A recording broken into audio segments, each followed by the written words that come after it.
commission, you elect a commissioner, and they make certain that things are done in their area the way they want it. And the city of Fairbanks is basically, let's say, a glorified service area. It has a mayor, it has a council, it elects its body because it's a much more complex service area. And it should be. If you like to have orderly development, it has to come on a diversified basis. Thank you. Thank you. Kelly Brown, would you like a question repeated? No. Okay. In mid-August, there was an editorial in our daily newspaper regarding a merger or consolidation of the governments. And at that time, I did contact the local boundary commission and ask them to forward me some information, which they did.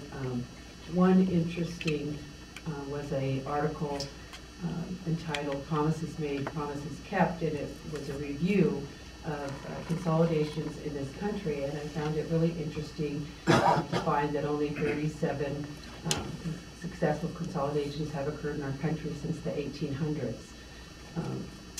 It has been an issue in Alaska and in our community. I think it was voted down before.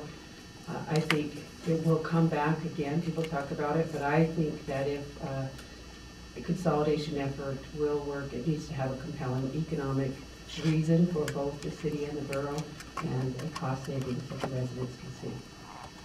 Thank you. And finally, Billie Blanchard. Well, the idea of redundant services makes sense, and saving money makes sense. This issue has been looked at before, and I believe we've had quite a few discussions at all the different forums, and everybody's brought up a lot of great points. Things, that being said, most of them don't sound like it makes economic sense.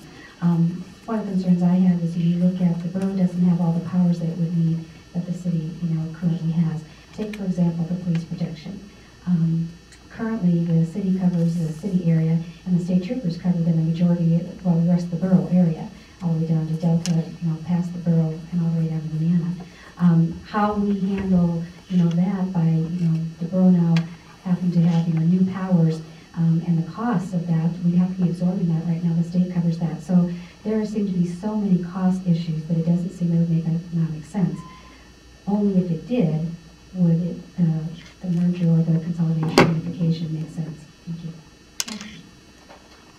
And our last question for candidates for Assembly Seat I, beginning with Mr. D. Miles. Do you support the borough's current level of funding to the Fairbanks Economic Development Corporation? Good question. No, I think we should get rid of it. We spend almost $1 million a year on the FEDC, and it's been nothing but scandal. One borough assembly member had to be relieved because he got caught up in it. That's a lot of money. Can you imagine the economic development we could do with that amount of money put into public transportation, put into the schools, regular stuff that the borough should be doing anyway? So no, we don't need an economic development corporation that's a shameful thing in our community and a waste of money. We need basic services that benefit all the people. Thank you.